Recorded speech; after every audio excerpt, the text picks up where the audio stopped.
Kang Deddy Mulyadi menantang polisi agar Pak Polisi tersebut membuka CCTV untuk membuktikan pelemparan dan pembunuhan si Vina. Ya, juga saya meminta agar CCTV-nya juga dibuka. CCTV yang dibuka bisa dua.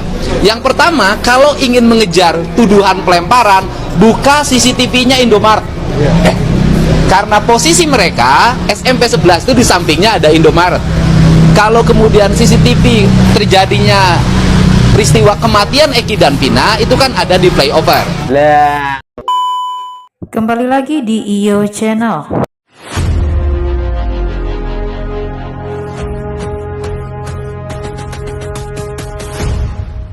Baiklah, kali ini saya masih akan membahas tentang kasus Vina Cirebon, yaitu tentang CCTV kasus Vina Cirebon diduga diamankan sahabat Aep dan anak buah Ibtu Rudiana. Untuk video lengkapnya simak cuplikan berikut ini. Dari seriesnya apa kok nggak selesai-selesai gitu tuh. Jadi sepertinya banyak sandiwara gitu loh yang saya lihat gitu. Nah, terakhir kemarin update terbaru itu Pak Suroto.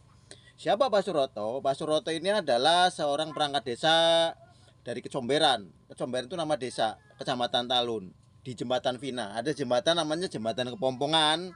Itu jalan daripada jalan raya penghubung kota dan kabupaten. Kalau Anda dari kota melalui evakuasi atau melalui Bandara Penggung, Cakrabuana mau ke Sumber, Anda harus melewati desa Kepompongan dan Kecomberan dan lewat jembatan yang disebut Jembatan Vina.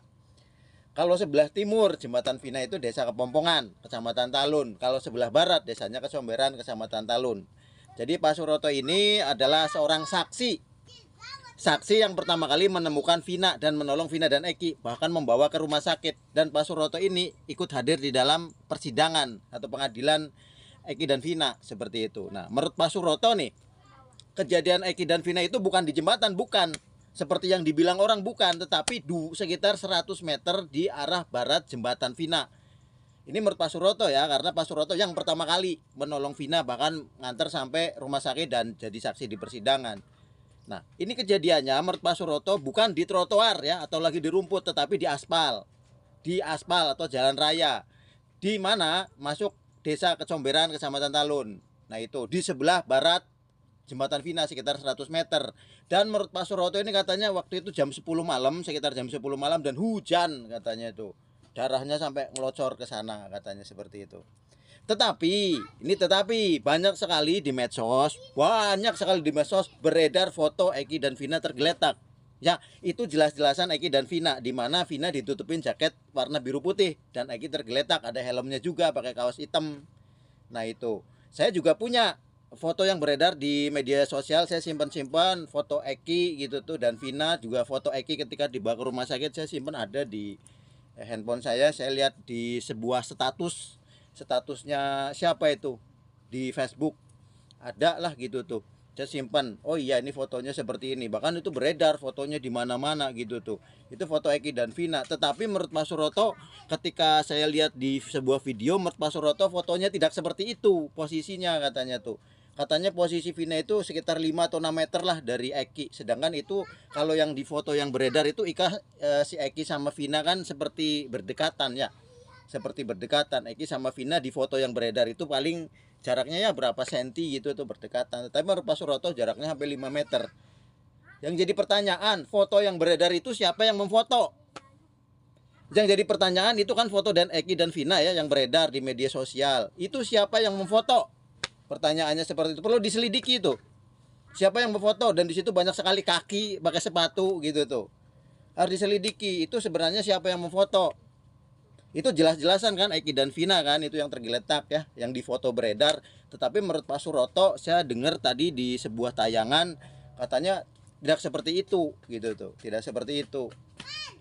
Coba Anda lihat video-video terbaru dari Pak Suroto begitu tuh, saya terus ikutin.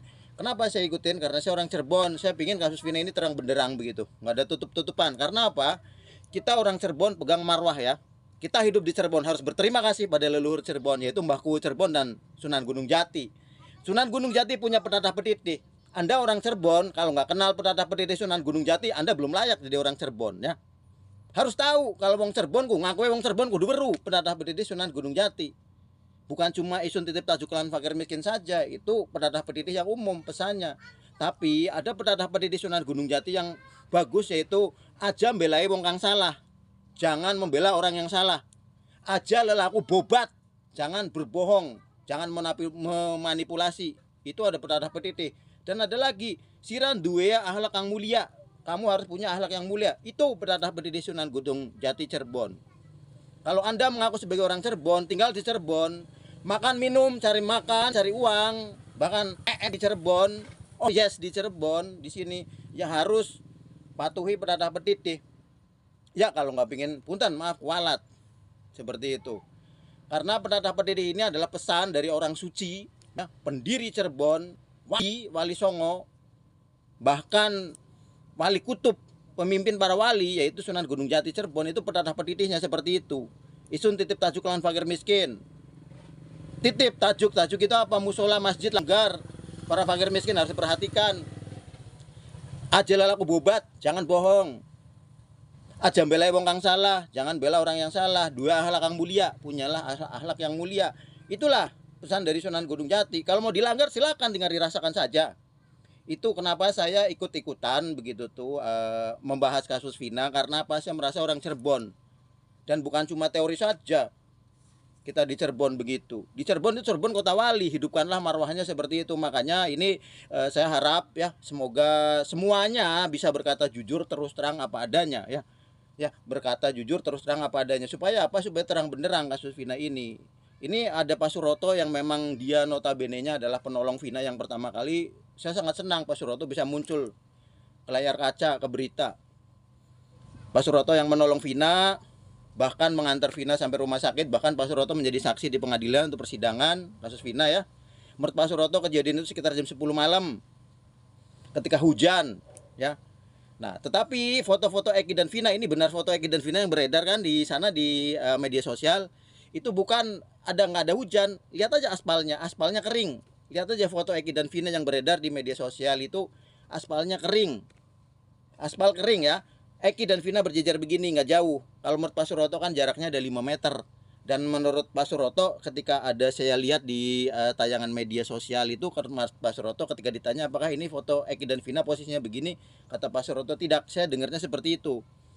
Nah itu artinya apa? Artinya bahwa foto yang beredar posisinya Eki dan Vina itu tidak seperti yang Pak Suroto lihat. Seperti itu.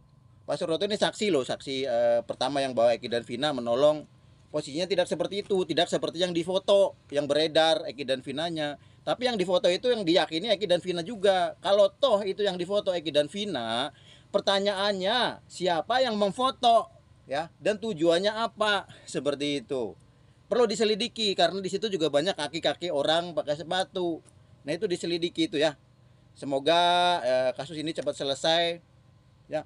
Jadi kita bisa tenang ya, sinetronnya bisa berakhir dengan baik. Jadi Cirebon harus tetap kota wali. Gitu saja menurut saya ya. Kita tetap semangat berdoa. Kalau saya cuma bisa nolong dengan doa ya. Memohon pada Gusti Allah Tuhan saya, kepada para leluhur Cirebon, karena saya mengakui para leluhur Cirebon adalah orang-orang yang hebat.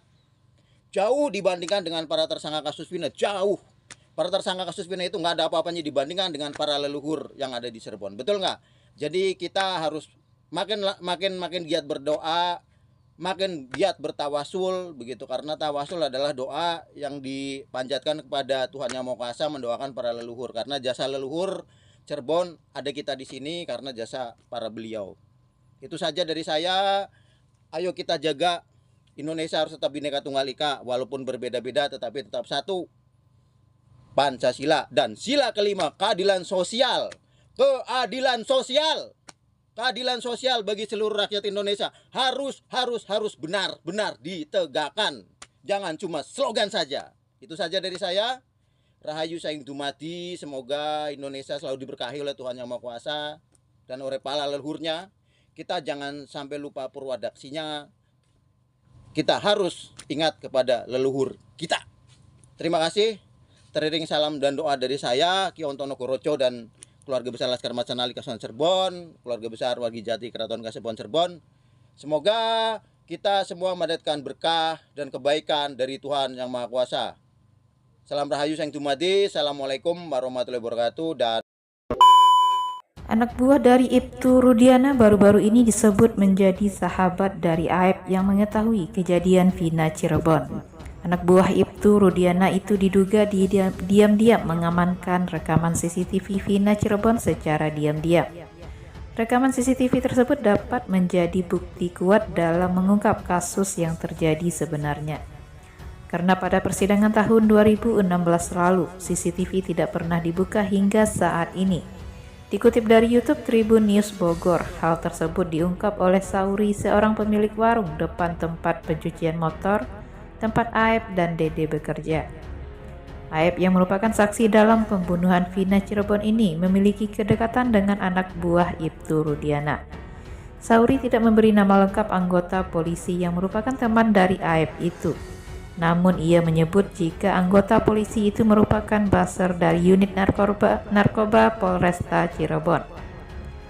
Anggota polisi itu pelanggan cuci motor tempat Aep kerja dan suka bertukar motor, tutur Sauri. Bahkan menurut Sauri, anggota polisi itu pun turut dalam penangkapan para terpidana dalam kasus Vina Cirebon bersama Ibtu Rudiana. Selain Sauri, adapun Ferry yang memberikan keterangan soal kedekatan Aep dengan anggota polisi tersebut. Dilansir dari YouTube Cak Sugiono Channel, kapanpun Aep memiliki masalah dengan orang lain, dia akan curhat kepada polisi tersebut. Salah satunya ketika mendapat masalah dengan warga sekitar hingga terjadi penggerebekan di tempat kerjanya. Hal itu yang membuat Aep berani mengadu pada temannya anggota baser tersebut. Bahkan ketika pembunuhan Vina dan Eki terjadi, Aep diduga adalah orang pertama yang memberitahu polisi tersebut. Hingga pada akhirnya laporan itu disampaikan oleh anggota baser tersebut kepada ayah Eki, Ibtu Rudiana.